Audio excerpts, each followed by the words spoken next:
As a young married man, like, why was I making decisions that put me in situations that I shouldn't be in? Being the guy on the edge of the balcony with everything to the guy you are today, it didn't happen once. It happens daily and it will never stop fucking happening. But internally you have God. And that is where you make a bad decision, you know. The apartment, the beautiful family, it's all outside of you. But internally there's this what thoughts are you listening to? You seem so fucking good at listening to the thoughts that serve you, and a lot of men don't know how to have that focus. And that's the moment where I realized, well, actually, I've arrived. Because Introducing Shane DaCosta, an accomplished entrepreneur and founder of Miyagi, a leading provider of online health and wellness solutions in Australia. Shane shares his journey and insights into building high-performing sales teams for high-ticket coaches and consultants. Join us as we explore Shane's entrepreneurial endeavors and his mission to revolutionize sales team performance. Shane, brother, you look like a fucking Greek god. You've got a multiple 8-figure business. You're successful in every single area, but like so many successful men, breakdown, physical, mental, emotional, even breakdown of a relationship. So brother, first of all, welcome to the pod.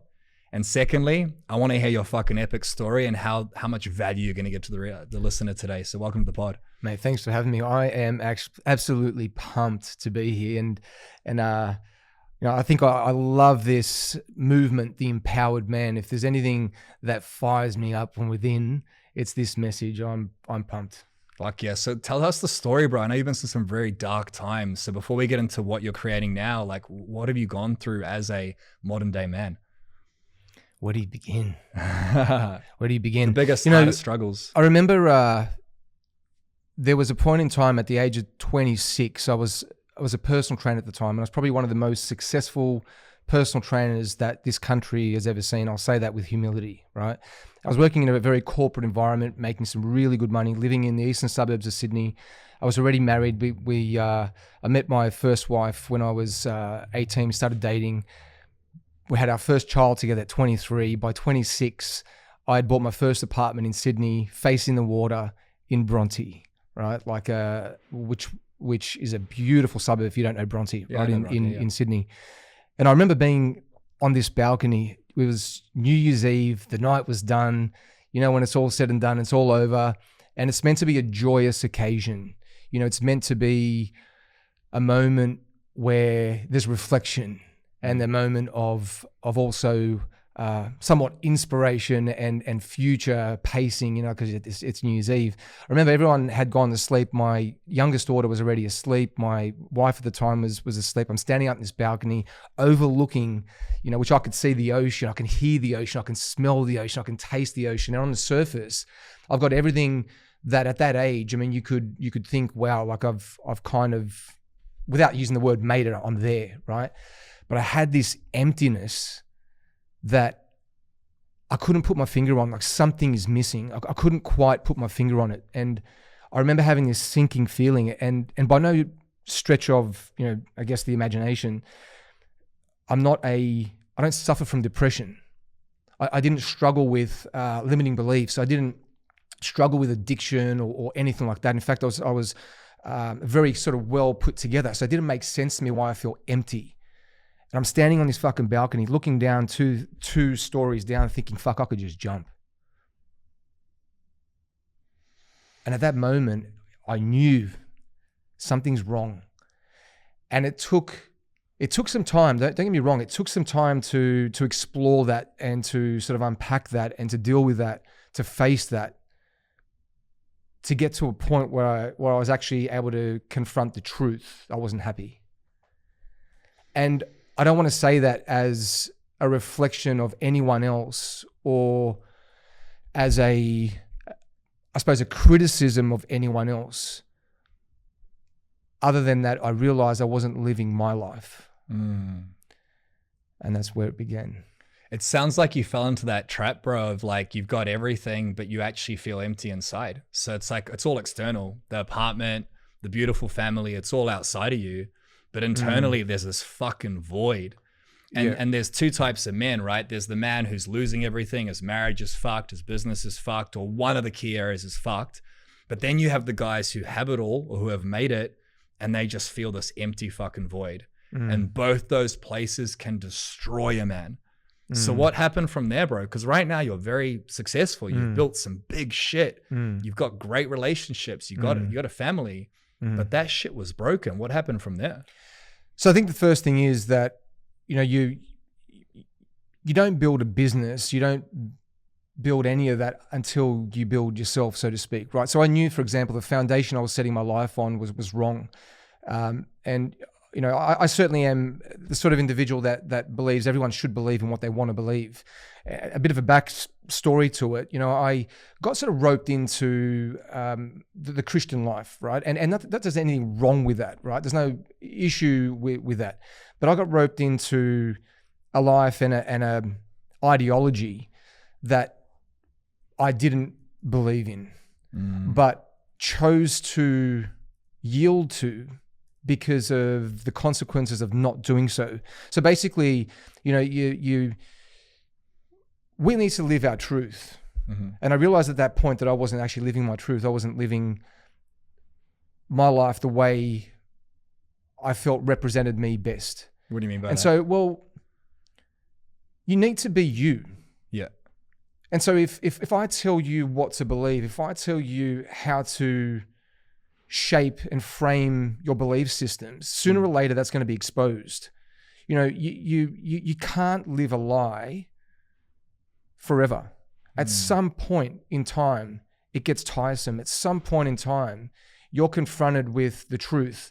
You know, I remember being deeply roped into the church life with my ex-wife and going down this path with this type of, I suppose, belief system that was framing and shaping who I was. I remember talking to people. I mean, if back then that version of me would probably stand here and could unpack for you and challenge you around Christianity, theism, around God, around Jesus, around being born again and all these things, right? I could challenge you on that. And I could say it with such conviction, man, like I'm a fucking salesman, right? So I could challenge any one of those things, but did I believe it? When I was actually challenged with the truth and in those dark moments or in the quiet, when you're actually sort of reflecting on sort of who you are and how you're living your life, I knew I was actually living a lie. And so that's where I started beginning my journey of truly sort of identifying, well, actually, who do I want to become? Because see, the young man that you are when you're 18 is very different to the young man that you are when you're 21, at 23, at 25, at 27. By definition, we should keep evolving. That's life, right? We continue to change and shape.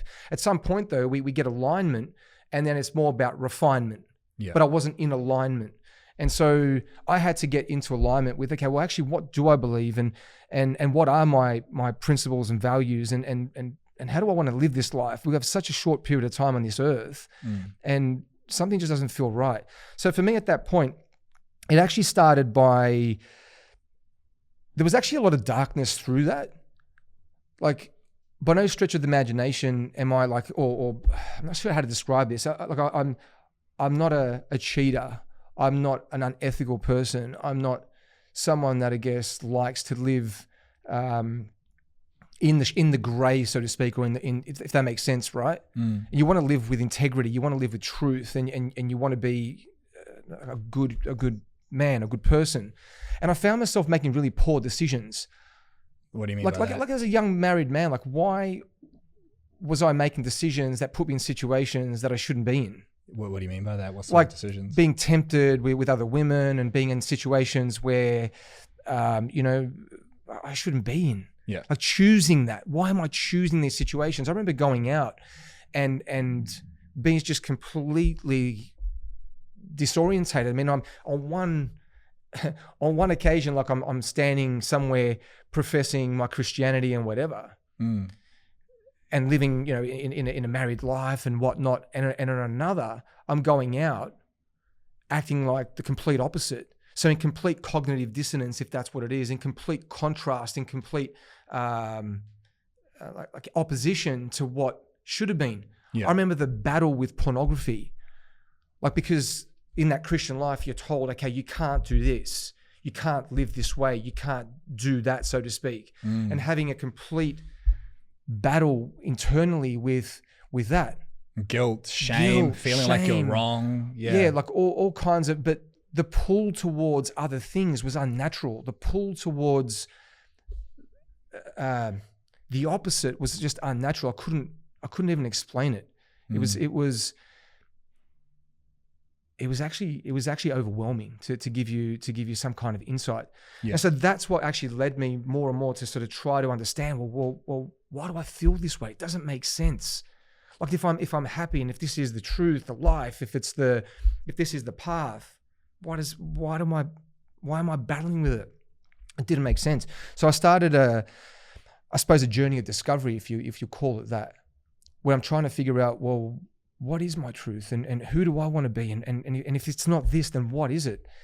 And so for me, I guess it started with personal development. There's no other ways to put it. Actually starting to commit to the work, so to speak. Like actually one of the first things I ever did, one of the most liberating things I ever did, was commit to going to see a psychologist. And I didn't struggle with depression. I didn't struggle with anxiety. I didn't struggle with maybe those more pronounced type of issues, but there was an emptiness and a confusion. Again, a lack of alignment. So I went and started seeing this psychologist. That's where it began. And over the course of, funny enough, it was my ex that encouraged me to do it because there was something wrong with me, right? Did she say that or you felt that? She said that, right? Okay. She said there's something wrong with me and it probably is, right? But with that, I guess, was the gateway to me taking that first step. That first step was seeking professional advice. I'm a huge advocate for coaching. Doesn't matter what it is. Psychology at the end of the day is coaching, right? It's unpacking, okay, what are you feeling and how are you reacting to that and why are you reacting to that, whatever it is. So that process over about 12, I suppose, consultations led me to a point. I remember the question she asked when we sort of got to the point where she had helped me understand how I was feeling, the battles, the struggles, and I had unpacked it all with her. It took about 12 sessions, let's say 12 hours. I mean, in the scheme of things, that's actually not very long. And she asked me a question and she said, so what do you feel you need to do? And it took me about 5 seconds. And the answer was very clear. I need to leave. And I needed to leave because I didn't feel that I was going to be able to be the best version of me I could be for myself, for my kids, and for those around me. It was as simple as that. When you say leave, you mean leave the marriage? Church? The marriage. The marriage. What were the issues that were causing you to feel that way? Because on the outside, you had it all. You had the marriage, the kids, and the apartment overlooking the beach. Yeah. What was breaking down? What was breaking down? Well, what was breaking down is you can't coexist if your values are not aligned. So two beings, two people, two men, two women, hetero relationship, whatever it is, you cannot coexist if your values are not aligned. Fundamentally, if you believe things need to play out and life needs to be lived and in a certain way, you can't coexist. So is that what happened with you? Like you've got all the success. I'm just thinking for a listener at home, they're working hard for their family, they're providing, and maybe they don't have the apartment on the beach, and maybe they don't have the financial success, maybe they're grinding and stressed, but they feel this emptiness. Like most men, if they're really honest with themselves, they feel this wrongness. There's a wrongness in my marriage. There's a wrongness in my health. There's a wrongness in my business, but maybe they don't want to leave their partner. For you, that was the solution. Yes. How did you come to that conclusion, and how does someone at home come to a different conclusion that suits them? Like, how would you go about that? So yeah, but I'm actually not advocating to leave your relationship. Yeah, everyone just fucking break up with partner. Yeah, no, don't do that. But what I am sharing is my story where I realized that I was not in alignment and that I was living with someone that fundamentally she deserved someone that could live based on those principles, those values. She deserved that. Yeah. And I also deserve to live a life that with someone that I believe aligned with me. Yeah. And so that was a decision. Sometimes the most selfless thing you can do is to make those kinds of decisions, because I simply could not show up as the person that she wanted and needed. And I didn't want to live my life as that version either. Yeah. So for me, the most difficult thing to do and the hardest thing to do was to leave 3 kids, but when I say leave 3 kids behind, we don't leave them behind. Yeah. But was to decide that the best path was to live separately. Yeah. That was the most difficult decision. But I would do it again. Yeah. And I remember that moment where I had to make that decision, where I was like, this is the only way. It's the only path. Because here's the reality, right? So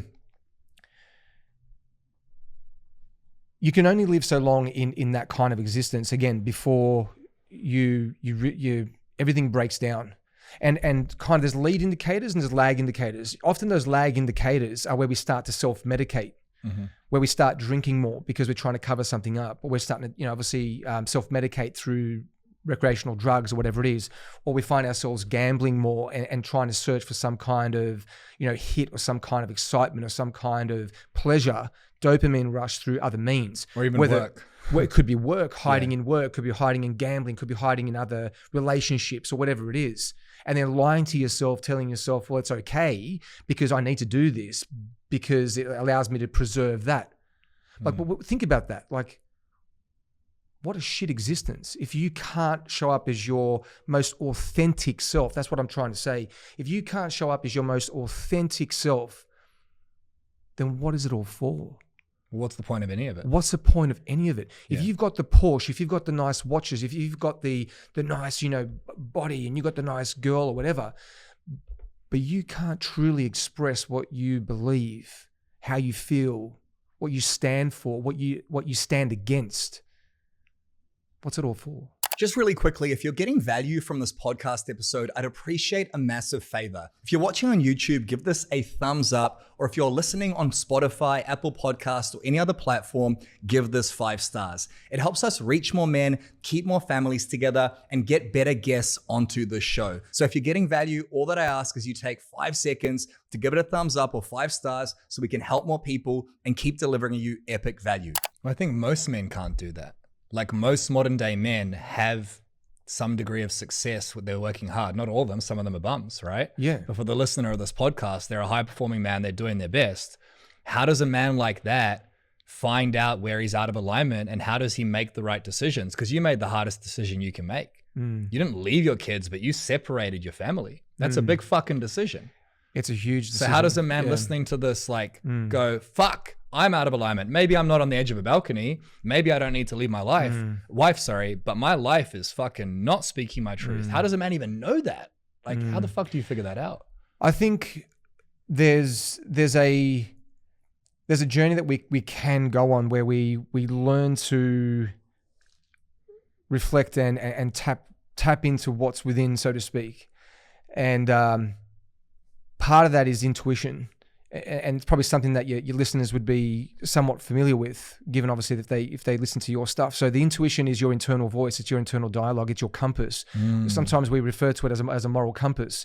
You don't need the Bible and the 10 Commandments to tell you you're a fuckwit. You know if you are and if you're out of alignment. Now, sometimes it comes from a friend, sometimes it comes from a parent, sometimes it comes from a mentor, a coach, whatever it is.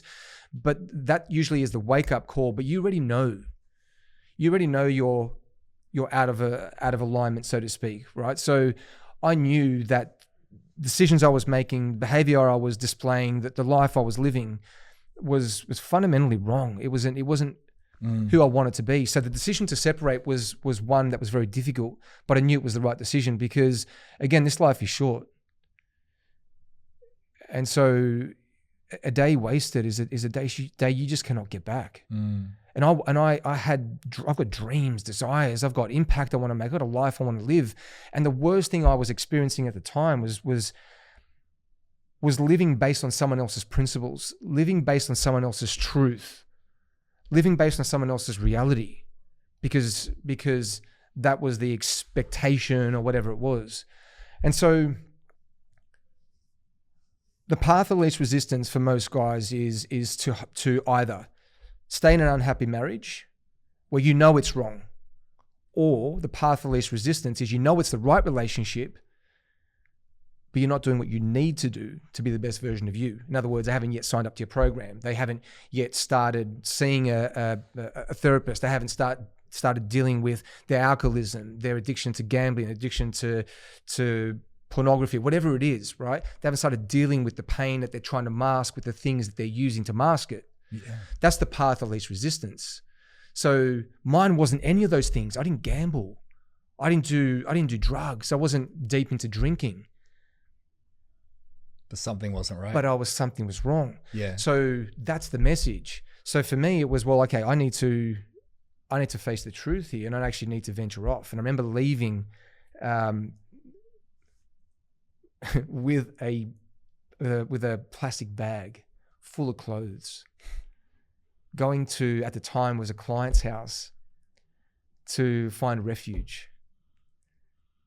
I was lucky enough to have someone close enough that could take me in. And I remember getting this room in an apartment, black plastic bag, nothing else, broken marriage, kids I can't see. I remember kissing my daughter's face when I left the house, and just thinking, fuck, I don't know if you can even imagine what that would feel like. You're a father. Yeah, second daughter on the way. That would break me. And you kiss them goodnight, and you think to yourself, well, I actually don't know when I'm going to see you next, and what that even looks like. What does this mean? Where does this lead? If you could even just think about that for a second. So the path I chose, just to give you a bit of context, was so fucking hard, but I had so much conviction that it was the right path. It didn't even completely make sense to me. I couldn't even completely explain why or how this was going to play out, but I knew it was the only path that I needed to take. Yeah. And so at that point, I'm a personal trainer. I'm a soul trader. I'm making very good money as within the context of that industry. By no means comfortable. We've got mortgages, we've got things to do, we've got bills to pay. You've got kids that are young. You've got one person income in a household. You can imagine the complexity. So I've made this decision. So if you're a man listening to this right now, and you know your decision is to start following the path of more resistance, you're listening to this and your marriage is not where you need it to be. There's not enough sex or intimacy. Your business is a prison, you're stuck. And you deep down in your heart and soul know something is wrong. And that's that internal voice, that intuition. It sounds like you listen to that voice with complete conviction. Absolutely, yeah. But a lot of men are fucking weak, man. That required a huge amount of strength. So how does someone listening to this, when they deep down know something is wrong, how do they find that strength, that wake up call you spoke about, to fucking make a change and follow that moral compass? How do you do that as a modern day man? That's a big question, eh? So the reality is, that choosing the path of least resistance is not easy, because it requires work, right? So the external change that we seek, for example, a happier marriage or more fulfillment and better business or whatever, actually first and foremost starts from within. So part of that is then starting to choose what you don't listen to, who you don't associate with, what you don't focus on, because the emotion we experience originates, the genesis of that emotion, despair, lack of belief, all those guilt, shame, whatever anger, it is, originates in a thought. Yeah. So the first thing you need to control is the garden. You don't control the fruit, you control the garden. So you focus on what you focus on. So you start with journaling. You start with intention, doing your, whatever you would call it, a prosperity plan. You would start mapping out your goals, your aspirations, because you need to control the direction of your life. A ship without a rudder goes in any direction, right? A human without a purpose is lost and wavers and ends up in random locations, right? So the first thing is identifying, well, what do I actually want my life to look like? Casting a vision. When you cast a vision, then you can get to work with action, because our thoughts originate how we feel. They lead to an emotion. The emotion leads to action. Yep. The action delivers results in our life. Yeah. So I control my thoughts and what I focus on. So I chose who I was going to hang around. I chose who I was not going to hang around. I chose what I would start to listen to, and I chose what I would not listen to. Like I made a physical decision that I would stop listening to random shit. The radio, 2GB, Kyle and Jackie O, or whatever it fucking was.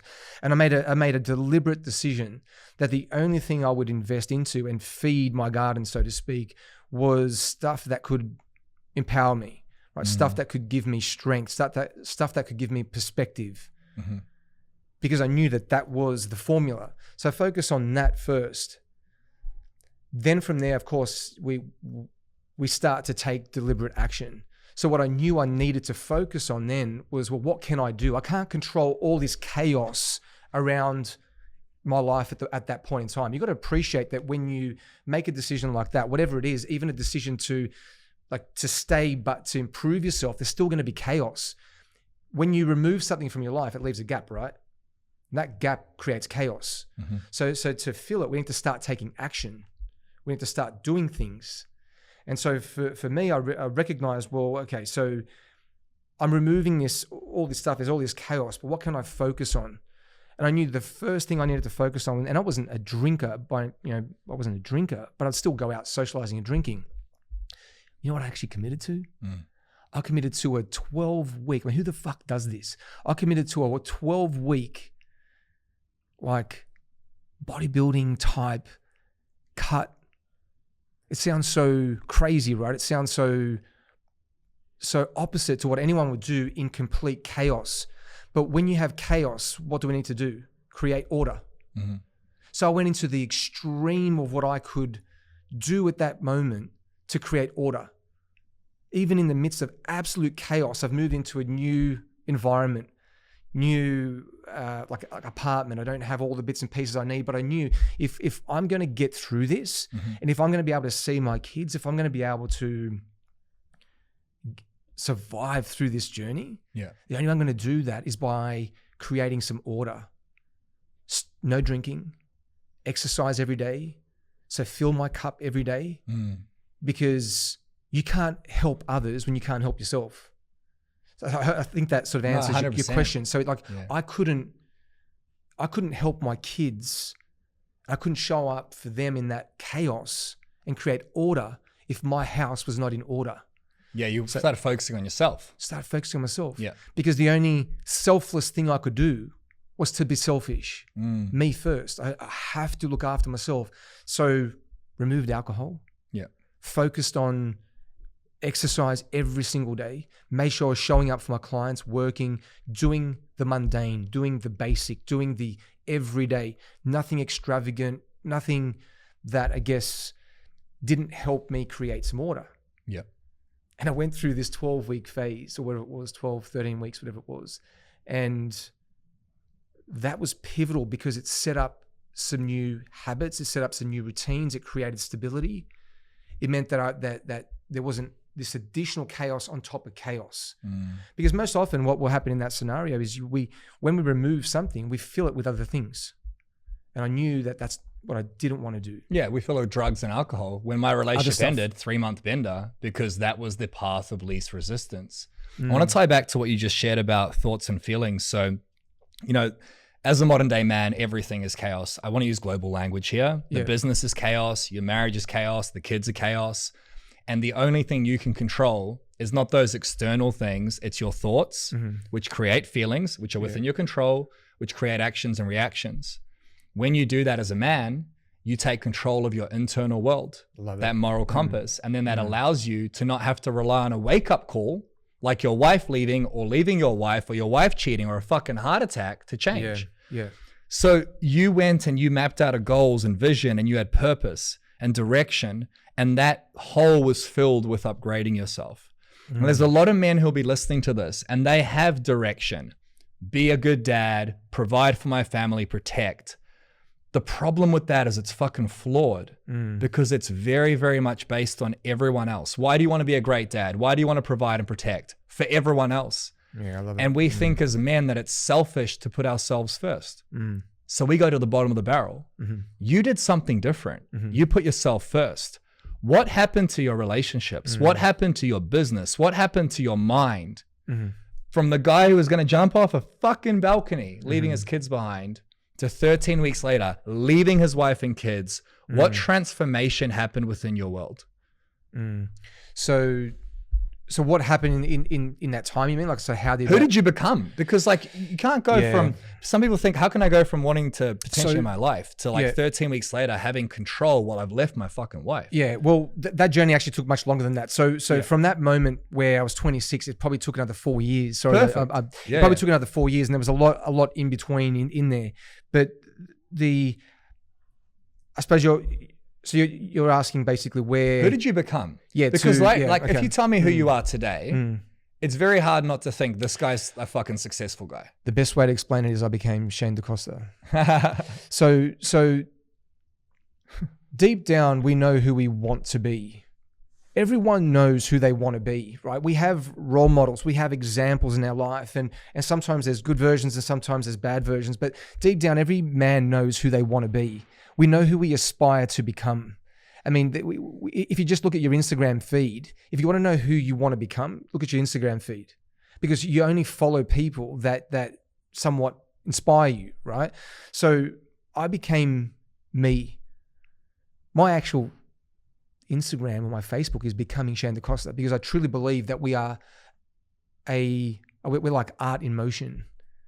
I don't believe we ever truly arrive. I believe it's always a process of evolution and refinement, because that's mastery by definition. And we master ourselves over time. We master our thoughts, we master our emotions, we master our actions, which leads to better and better outcomes. Success by definition is that. It's progression. It's not perfection, it's progression. So for me, it was the realization that, like, I know this sounds fucking cheesy, but like, I'm enough, so to speak, and I don't need to be the version of me that someone else says I need to be. And did that come from the church, that version of you? Or was that from your childhood? It was more so from the church and that kind of experience. And again, you know, like, that's all well and good for some people, but for me, it just wasn't. And so I had to, I mean, it's a difficult question to answer. Like, who the fuck am I? Well, no, what do I believe? What do I stand for? That kind of question's a big question, right? Yeah. And so that was my journey when I realized, well, actually, this is me. And where for the first time, I remember the sort of a pivotal moment. We all have these pivotal moments, right? Where I was being forced once again into a corner in terms of how to behave, what to think, what to believe. And I remember at that point, finally, for the first time ever, standing on my own 2 feet and just saying, do not tell me what to believe. And that's the moment where I realized, well, actually, I've arrived, because I now have the courage, because it's courage, right? Because by definition, courage is action in the presence of fear. It was me having the courage to say, well, this is scary, because all of a sudden, like, I'm pushing back now, because I was a doormat. I used to allow people to influence me in unhealthy ways, right? Belief systems and all kinds of things. And it was actually the point where I realized, well, hang on a second, I'm starting to push back and say, whoa, no. This is who I am. And what does that look like, who you are? Because you're right, it's fucking hard for a man to sit down today and he's got a busy life and he's stressed at work and his wife doesn't want to fuck him and his kids are screaming, to sit there and go, something's wrong. Well, we're talking about leadership here, right? Yeah. Fundamentally, we're talking about leadership, because you need to lead yourself before you lead others. We're talking about business, right? And I just had this conversation at breakfast about leadership. Now, leadership, by from my perspective, is two things. It's both leading from the front by example, and it's pushing from the back. Which means there are times where you need to absolutely lead from the front, and there's other times where then you need to raise the standards by actually encouraging those behind you and pushing them from the back. So Can I just jump in Yeah, there? yeah. A lot of guys try to push from the back without leading from the front.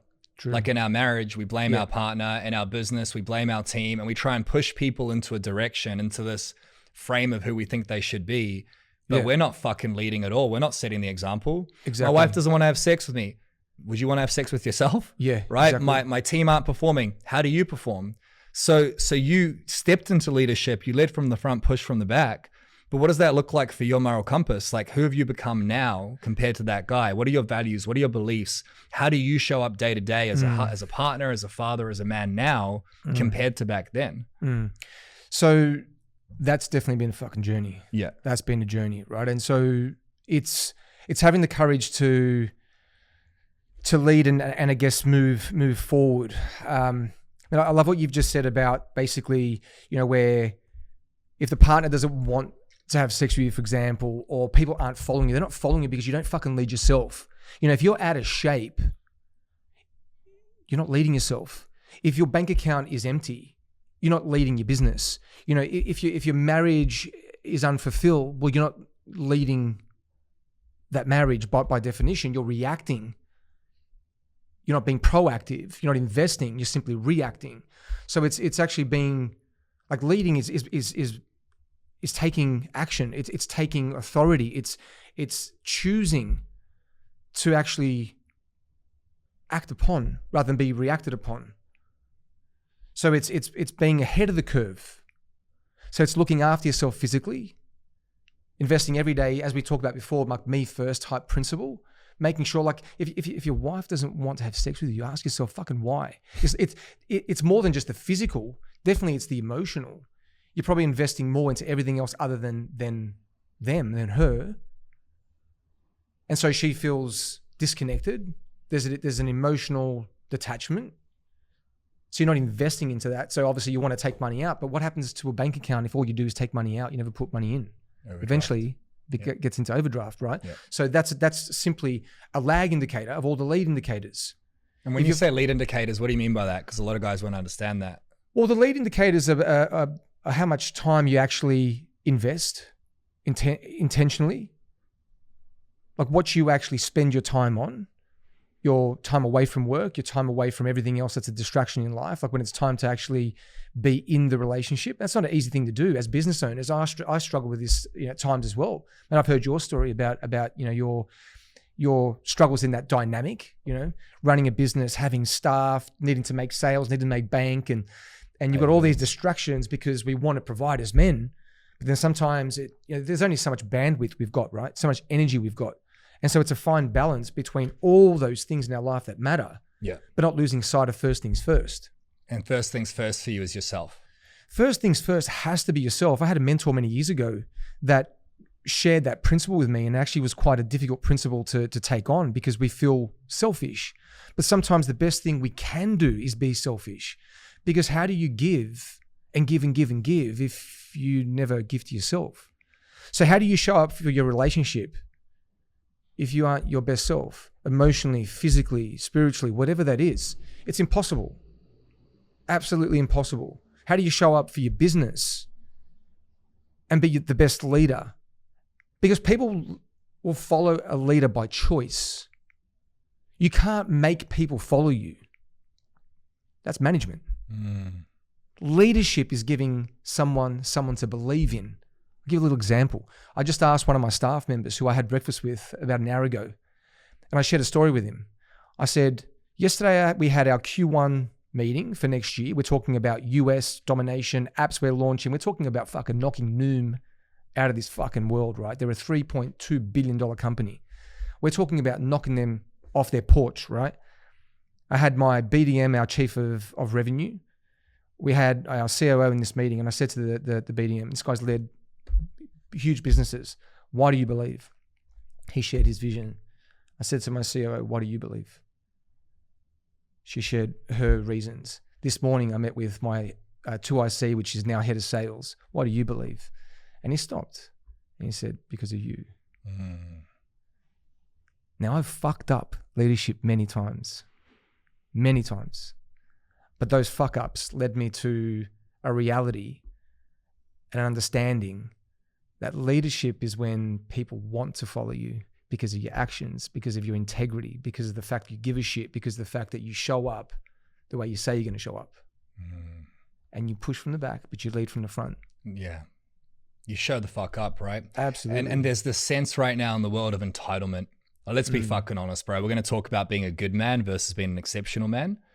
But so many men expect the world to meet their needs. I expect my team to do their job properly. I expect my wife and partner to respect me and give me sex. I'm entitled to my kids seeing me as a hero. That's not the fucking way the world works, man. If you are a weak man who's not leading from the front and you're trying to push people from the back, everyone perceives you in a certain way. And if your wife perceives you as a fat ass who's stopped trying, if your team perceive you as lazy or a procrastinator or angry or triggered, then how's anyone going to follow? You've got to earn this shit. 100%. You've got to fucking earn it. You're not entitled to anything. And the most successful men understand this principle. They take ownership and they are ruthlessly selfish because that affects everyone around them. So you're an example of leadership. Who have you become now? Like, let's fast forward to today. What does your relationship look like? What does your balance look like? What does your mind and moral compass look like? What's possible for a listener if they take your journey and apply some of these principles? If you're getting value from this podcast episode and you want to learn how you can have a better relationship, a better marriage, you can be a better father, husband, the man you know your family deserves, then it's very fucking hard to do that just by listening and getting fed information. Sure, this is valuable, but what's much more valuable is having a custom roadmap and a custom plan. And that's exactly what we do here at The Empowered Man. So if you want to learn how to fix your marriage, reconnect with your children, and find work-life balance, then that's exactly what we want to help you with. We'll help you make more money, working less hours, have that life you deserve by becoming unfuckwithable. Just tap the link down below in the description and go and book a coaching session with my Empowered Man team. On that session, we'll build your custom Empowered Man roadmap to fix your marriage, reconnect with your children, find work-life balance, and have the life you deserve. Click the link down below right now. So I'm now happily married. Congratulations. How long? Yeah, we've been married now for 2 years, but together for over 10 years. Huge. Yeah, so I met the partner of my dreams. Yeah. I met my counterpart. I met my equal. Like she's an absolutely firecracker, right? So that relationship is everything I wanted it to be. We can have nights out together doing some crazy shit. We can flesh out stuff like that. If there's a soundboard for me when it comes to business and difficult moments and conversations, it's her. If there's someone that's inspired me through this journey of growth, this journey of truth, because that's what it is, this journey of fuck ups, because I am that person, it's her. If there's a person that's held me to a higher standard, it's her. And so that's why it matters. Why this matters is because there are times where we can choose the easy path, but good is the enemy of great. And I knew that for me, I've always had this belief that an average existence is the fucking worst thing you can do in any way, shape, or form. An average fucking body, an average fucking business, an average fucking relationship for me is the most repulsive thing on the face of this earth. Accepting mediocrity in a roundabout way. And everyone's version of that is different, right? Everyone has different standards. So we must take that into context, okay? My version of great is probably someone else's version of putrid, right? Okay, so, and vice versa. So for me, I wanted my version of great. So I wanted a marriage that we could be open and honest with each other, where we trust each other, where there's transparency, there's respect in terms of values, there's respect in terms of perspective. It's okay for us to see things in a different way, but we're still aligned. On certain matters, we might not see things exactly in the same way, but we're still aligned. We still believe in the same truth.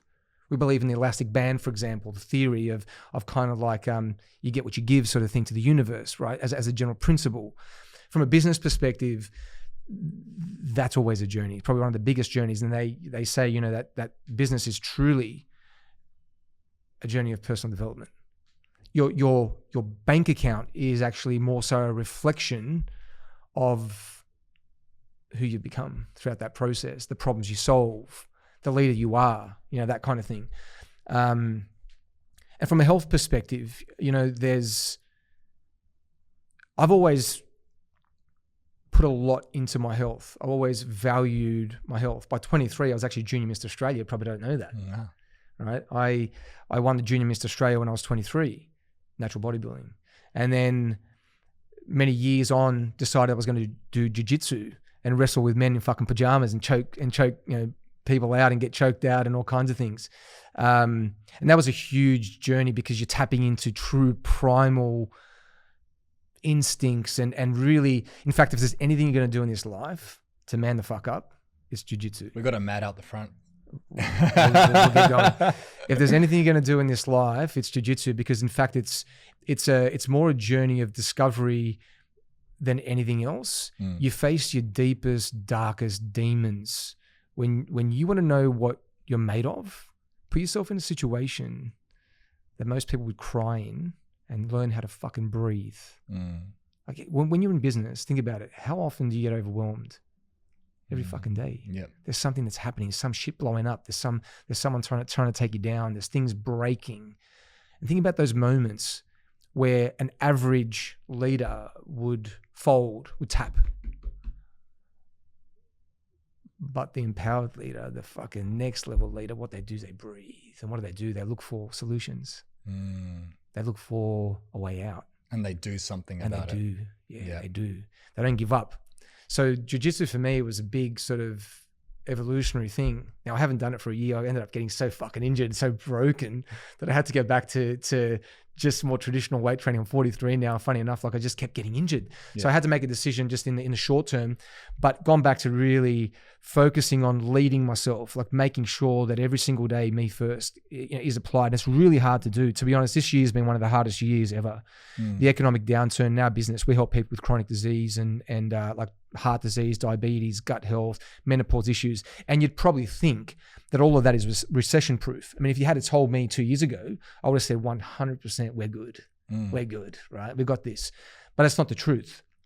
So this year has been really fucking difficult, and the default, the easy path is to be reactive and to get stuck in the weeds and to just focus on your business and to lose track of balance and to stop investing in you. And the minute you do that, everything else breaks. I can tell you, everything else breaks. When you take focus off your health, your well-being, so you stop exercising, you stop walking, you stop eating well, you stop doing your ice baths, you choose not to get in the sauna,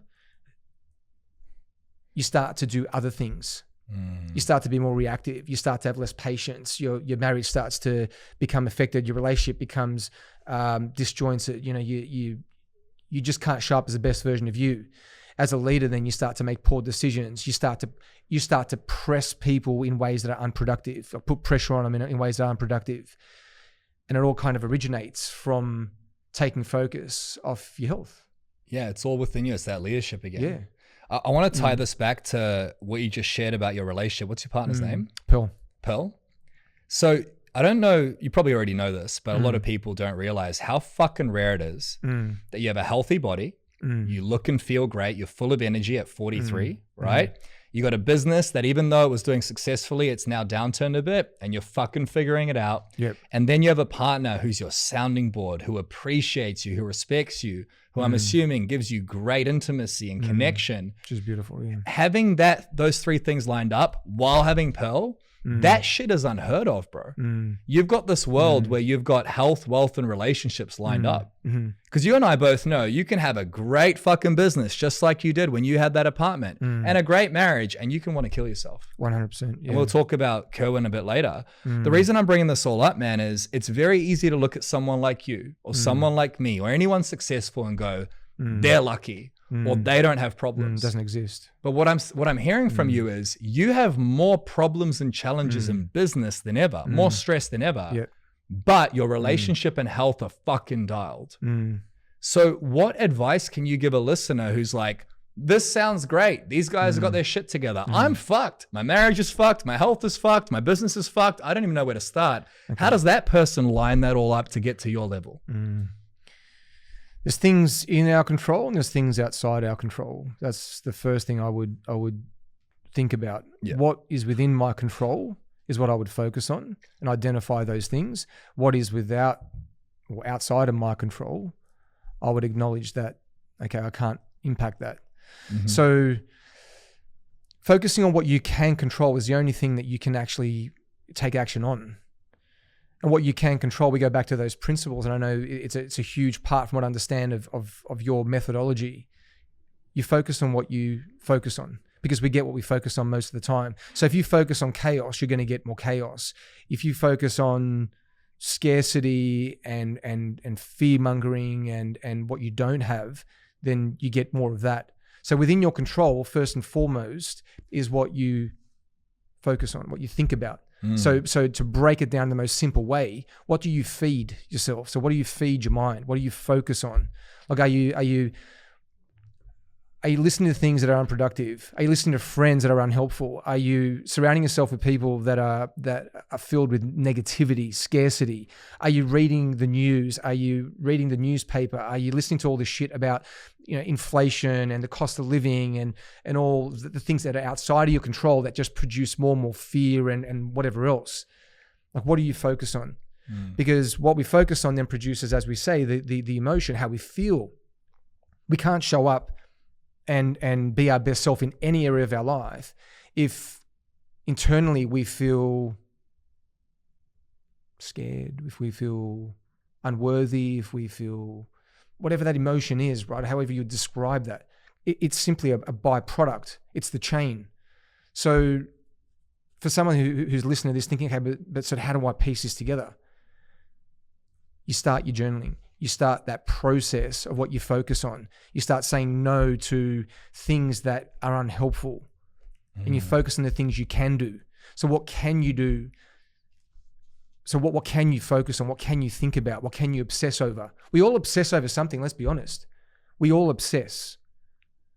In other words, we all focus on something. Yeah, without even realizing it. Some of us choose our focus by intention, or some of us focus by default. But it's a choice. Either way you choose. So either way, your life, the results you have in your life, which means a result is, what's the quality of my marriage? What's the quality of my business? What's the quality of my health? Is a byproduct of the actions we take. The actions we take are a byproduct of how we feel about any of those things. And how we feel is a byproduct of what we focus on, what we think about, what we invest our time into. And so, example is, if I have to drive somewhere for an hour, I listen to very intentional content. I listened to your podcast just 2 weeks ago. I was driving from the Southern Highlands to Sydney, and I'm going through a very difficult week, but I physically chose at that moment what I was going to focus on, because I can't change all these external things, but what I can change is what I feed and what I focus on. So by doing that, it uplifts me, it encourages me, it gives me perspective. You might say something, and you did, that gives me a light bulb moment. Yeah, that's so good. And often it doesn't necessarily need to be something that I may not have heard before. I may have heard it before, but I'm not actually taking action on it. So it's a nice little reminder. But that wouldn't happen if I didn't choose my focus. Like, where do you spend your money? People say, I love my wife, for example. Okay, well, if you want to truly identify if that is true, what you look at is, where do they spend their time, money, and energy? If you could truly uncover, remove the veil, if it was allowed, without judgment, without penalty, if we could do that and remove the veil, and we could analyze where are you spending your time, your money, and your energy? Business, not wife. That's what most guys do. Where I you love spending my your wife. time? Yeah, you do. Where are you spending your time? That's the thing. With your mates. Yeah. Where are you spending your energy? On other things. At work. Yeah, Where you're spending your money just buying gifts and hoping for a solution. I want to raise a point on what you just said about feeding your mind, as well as what you're consuming. So we're about to buy our 7th or 8th property. We're buying four more, $9 million property portfolio. I said this in the last pod. I don't say it to brag. I'm listening to podcasts on property at 6 a.m. on a Saturday morning. On a Sunday, I'm reflecting, I'm planning. It's fucking hard work. By intention. Yeah, but it's by intention, it's by choice. And the reason I'm doing that is because I know I need to feed my mind. And there's a lot of guys right now who are removing the things that are externally negative. They're removing the negativity in their business or the Jackie O, whatever the fuck they're called. But they're not able to feed their mind when it comes to their thoughts. So I want to share a perspective with the listeners. Most of the time it's negative thoughts that fuck us up, right? Yeah. Should I jump off this balcony? Should I listen to this podcast or listen to Jackie O? Thoughts, right? The way I look at negative thoughts is when you have a negative thought, it's like somebody who complains coming to your door.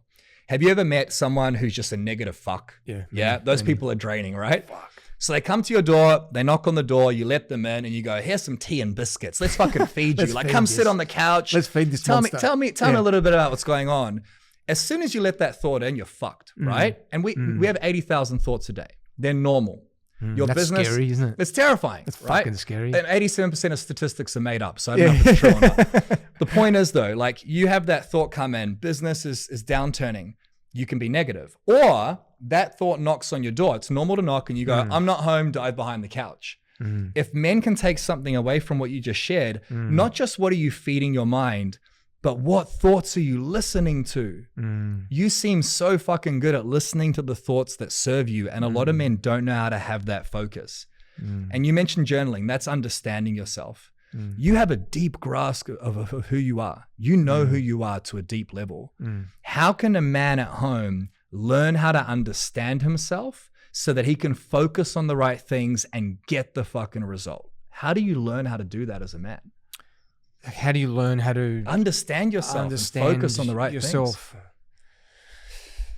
Oh, fuck, that's a deep question. I think I can only speak from my perspective, I guess, and this isn't a prescription, I guess, in this way. What's worked for you? What's worked for me. So again, I kind of lean into the idea that we all kind of know deep down on some level who we are. Like in a roundabouts way, we know who we want to be, roundabouts, right? And when you're out of that alignment, when you're behaving in ways that you know aren't right, that's where that shame comes in. That's where that guilt comes in. That's your internal compass. That's your internal you, I guess, knocking. That's your conscience, right? Your conscience, right? So we all kind of know. We all have these internal dials telling us that guilt you speak of, that shame you speak of. We've all experienced it. We've all done shit we're ashamed of, and that feeling is undeniable.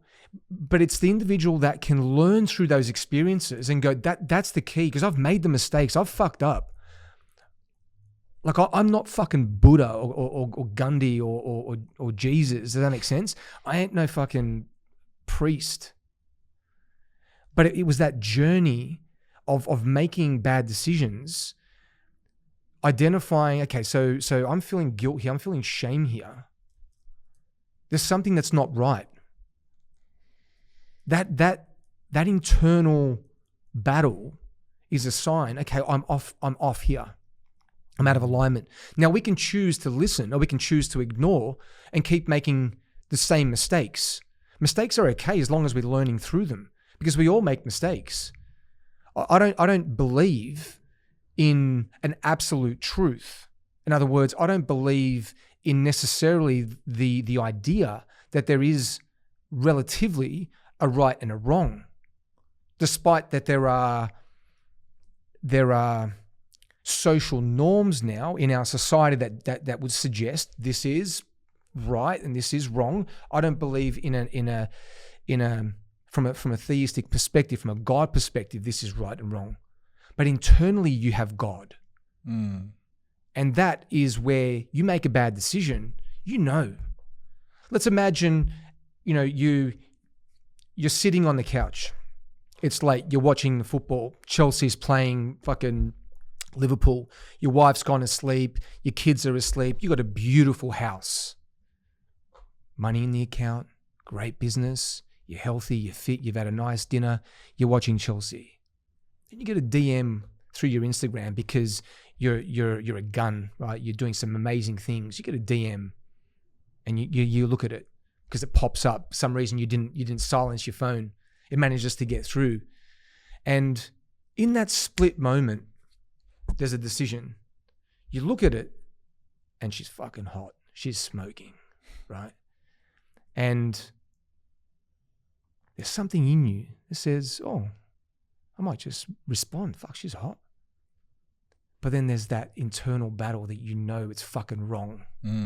If you can listen to that, if you can tap into that, that's how you define who you want to become.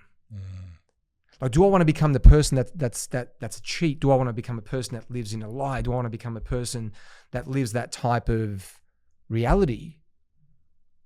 Temptation is normal.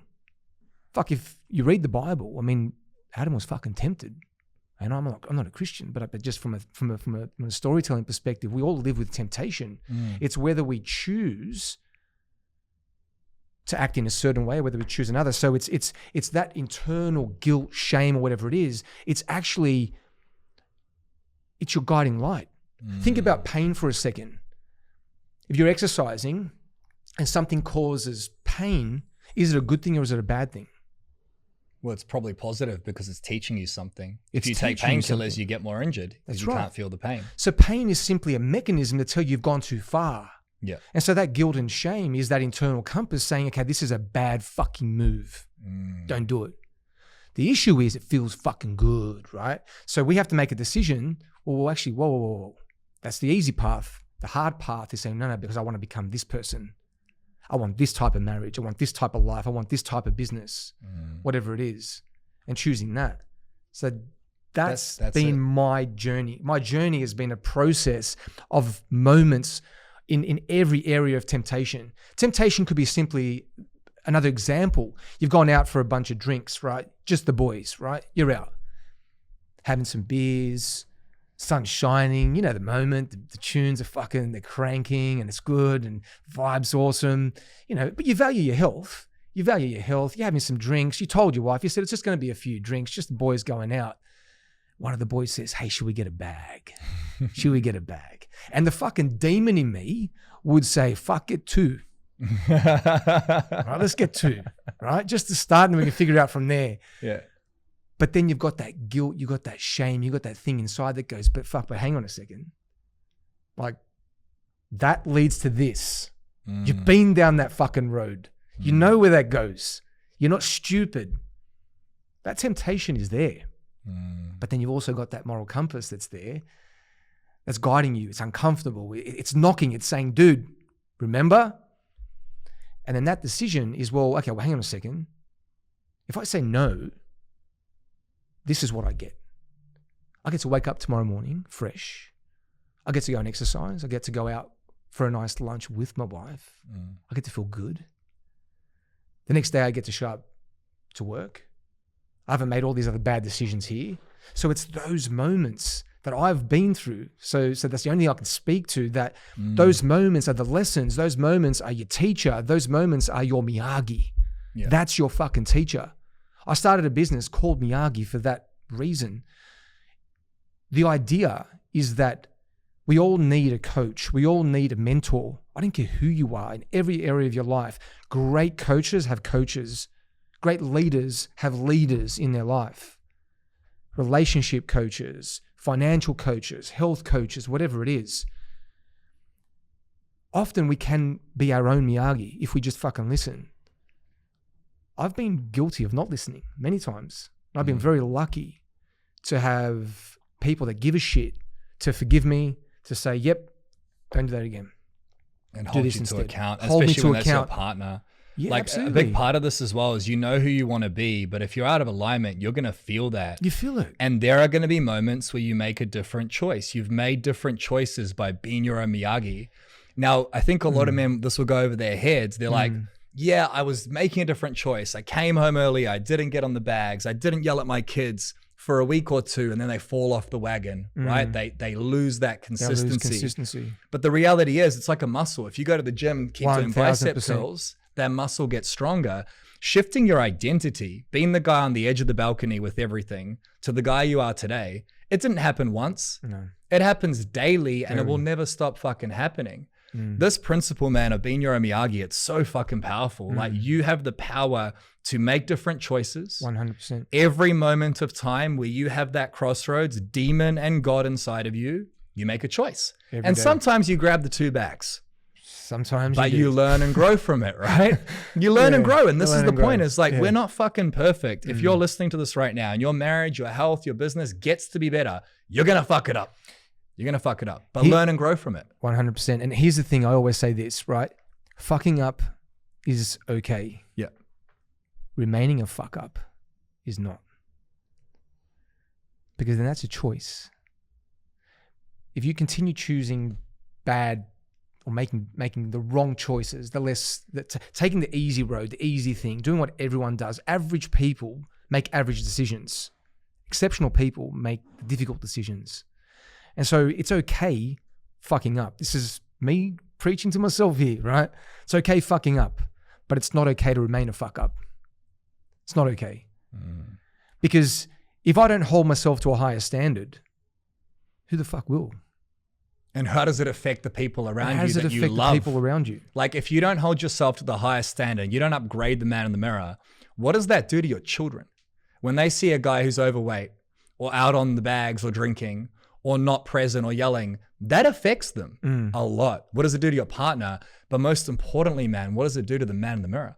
Yeah, when you look in the mirror and you go, it breaks you. I'm not the best man I can be. You can have the money, you can have the car, the toys, but you know in your heart and your soul that you get to be better. And until you make that fucking choice, you're not going to be the guy who's happy and at peace. That's the reality. How many men do you know that have all the things? Oh, that's most of our client all base. The things. Successful, got everything, and they're just miserable and their marriage is fucked. But they don't. But they look at themselves and they know they're not living to their highest standard. Yeah. Or they lie. Or they're lying to themselves. They're living out of alignment. As I was alignment, lying, they go together, right? When you're out of alignment, you're lying. Yeah. Yeah. And so back to your point about, well, how do guys that have made that initial decision, then a week later find themselves falling out of alignment? Well, think about it like this. When you get in a plane and you're flying business or first class, whatever the fuck it is, there's a pilot, right? And that pilot chooses the direction that the plane's going in. Right? Now, they've got very sophisticated technology that points it in the direction. Now, that technology, every microsecond, is redirecting the direction of that plane based on external factors, wind, whatever it is. Every fucking microsecond, the compass is, or that technology is redirecting it to where it needs to go. Because if it didn't, there's something called the imperceptual drift. Now, the imperceptual drift is something that happens over a period of time where you don't focus on where you want to go. So if that technology didn't redirect it and repoint it in the direction, all the wind and the factors would move it, and you'd probably, instead of ending up in London, you'd probably end up in fucking Bangladesh, right? In a different situation. So when you find yourself traveling through life and a week later you're making shit decisions again, you simply are now, I guess, subject to the imperceptual drift, because every day you didn't remind yourself where you're going. It's called the power of consistency. So the power of consistency is reminding yourself every day, where do I want to go? Who do I want to become? You cannot build, like if you buy an IKEA box, right? You buy a box from IKEA and it's got a table in there. Like, you cannot build a fucking like chair based on based on what is in the box to build a table. Right? Like, so you if you remind yourself every day of where you want to go, who you want to become, you don't fall into the imperceptual drift. It's easier to make better decisions. It's easier to stay on course. It's easier to remind yourself of what you need to be doing in every area of your life. What kind of marriage do I want to have? What do I need to do to get it? Because thoughts are great. Without action, they're just thoughts, right? So what kind of marriage do I want to have? What actions do I need to take? What kind of business do I want to have? What actions do I need to take? What kind of health do I want to have? What actions do I need to take? And if you did that every day, it could take you 5 minutes. You could write down 3 things. In other words, my marriage, you make a statement, I have a fulfilled marriage. Number 1, every day, first point, for example, would be something like this. It would be, I treat her with kindness. Number 2, I put my phone away after work. Number 3, I commit to a date every single week. 3 actionable, measurable KPIs. Business owners understand KPIs, right? You can't have a KPI unless it's first identified and action steps to actually achieve that KPI. So it's all right, what kind of marriage do I want to have? What kind of business do I want to have? What kind of health do I want to have? With a focus every day, that man every single week stays on course. So there's a concept, and I love this concept. It's not mine, but I've adopted it. You win the day, you win the week, you win the week, you win the month. You win the month, you win the quarter, you win the quarter, you win the year. And you approach it like that. It's impossible to be subject to the imperceptual drift in any area of your life. We get what we focus on most of the time. This is what I've learned. These are the mistakes that I've made. You asked me before, who have you become? This is me in my true, authentic fucking self. I've made all the fuck ups. Hopefully, if I apply what I'm sharing today, I don't make other fuck ups. But you will, but you'll learn from them, and it won't be the same fuck ups. That's the point. Like you just created so much clarity on what it looks like. Daily, weekly, monthly, quarterly, yearly. Most men don't have any clarity on what's important to them. Why is it important? They've never been what am taught I how going to to do? They're just hustling. They just suck. They don't know. They've never been taught how to. They've never been taught how to. So it sounds simple, right? What do I want? Where am I not who I want to be? What are the feelings inside of me that are fucking screaming at me to change? What do I do today for my health, my wealth, my relationships? What do I do next week? It sounds so fucking simple, but most men lack the plan, they lack the accountability, they lack the tools. Miyagi, the business you're building, is designed to empower people to teach themselves, but it begins with them being taught. What do you think is causing so many men to have this fucking lone wolf mentality? They can't build the business on their own, so they get a team, but trying to build their health, their relationship, their mind on their own, they just freestyle it. She'll be right, mate. I'll do it myself. What is that? Why is that such a big problem? Because that's not how you operate. Pride comes before the fall. Yeah. So when we don't recognize that we're flawed and that we need help, we need support, we leave ourselves exposed. The reality is there is, in every area of our life, there is someone that can support us, that can shrink time. I love shrinking time. Truly successful people love this concept. Whether it's in money, whether it's in relationships, whatever it is, how do I get the result as fast as possible? Usually that's with support. Usually that's with accountability. Usually it's via something called wisdom. Wisdom is simply learning from people that have done it before. So I'm a huge believer, and I've always loved having coaches, people that can guide me through whatever it is I'm trying to achieve. Get me there as fast as possible. Help me make the least amount of mistakes as possible. There's something called a stupid tax. Like, why pay that? I fucking hate paying tax if I don't have to. So why pay the stupid tax if you don't have to in any area of your life? Like, why go through a breakup, a divorce if you don't have to? I don't wish that on my worst enemy. What I went through, it's not a fucking prescription. I don't say it like, oh, go fucking leave your wife. Go leave your relationship. No. That's not a prescription. So in any of your area of your life where you can get a coach, we can get someone that can support you, can guide you, that can help you shrink time, help you make less mistakes, help you make better decisions. By definition, that's wisdom. That's the wise man. Yeah, that's a powerful man. A man who grows. Even warlords had generals, had people that were guiding them, whatever it is, right? Didn't matter who they were, they had advisors. Didn't matter who they were. No matter how great you are. It's always someone that's going to have a different perspective. So getting in a community that can inspire you, getting in a community that can challenge you, getting in a community that can help you raise your standards, it's the most powerful thing on this earth. Love it. What sort of father and husband do you want to be? How do you want to be remembered as a father and a husband? That's a difficult one. So I'll address the husband first. I think we all aspire for, on the surface, for happiness, whatever that is, our version of happiness, right? For me, I want to be a good man. That's what I want to be. Now, by definition, good man is different to many different people. My definition is a man of integrity. Integrity is simply your words having meaning, having weight. And when you say what you say, people know you're going to do the thing. That's integrity. I want to be known as a man of my word, because I wasn't that. But you're telling me who I want to become. That's a decision. And so we talked before about the darkness, the demon, the temptation and whatever else.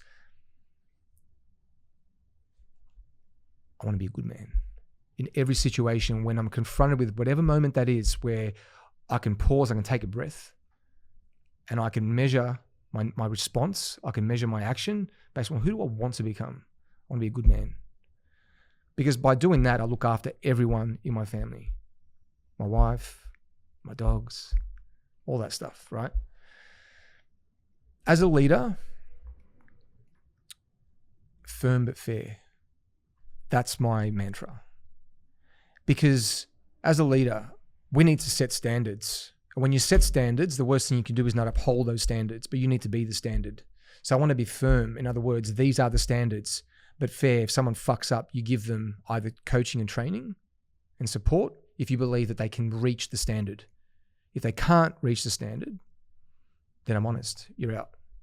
That's who I want to become as a leader. Mm-hmm. As a father, that's a tough one because I haven't seen my kids in years. So that story that you hear, there's huge consequences to every decision. I was aware of the consequences when I made them.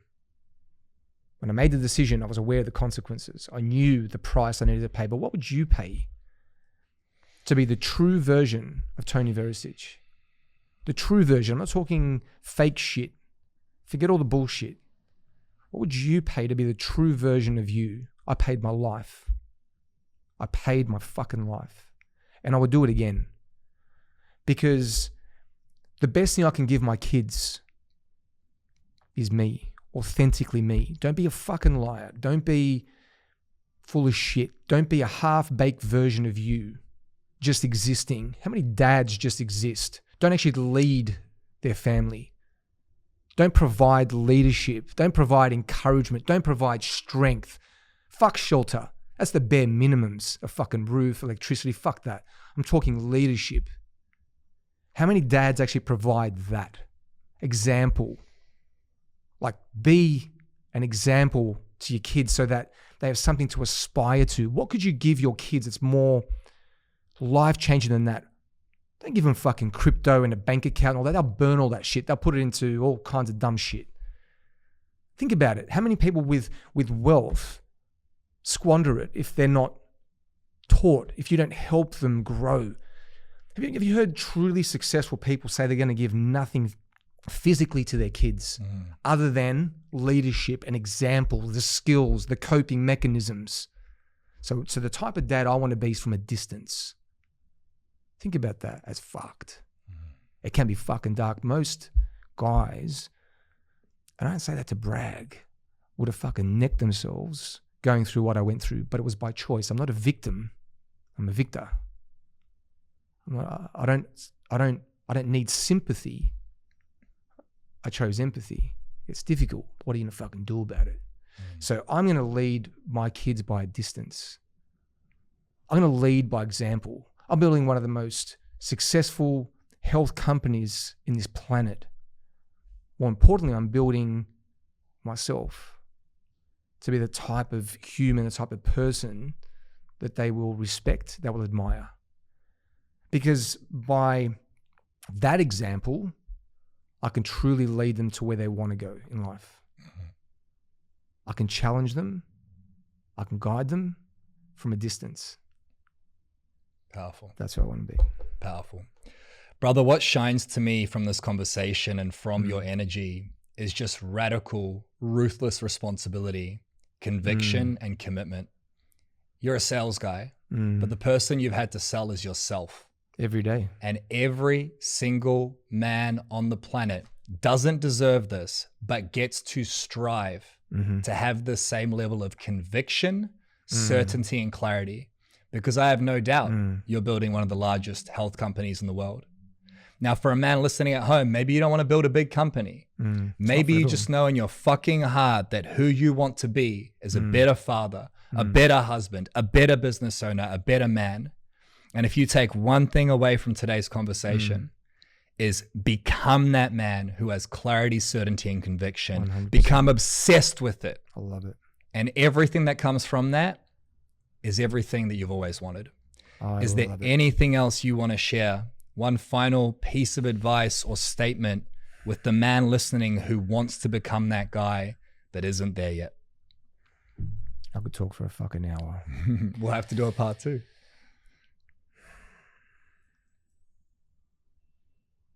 The big thing is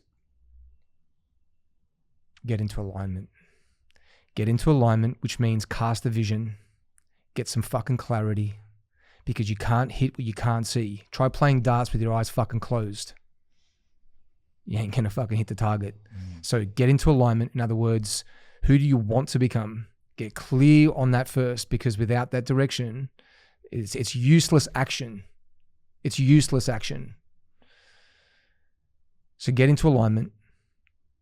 Control what you focus on. In other words, your thoughts. Control what you focus on.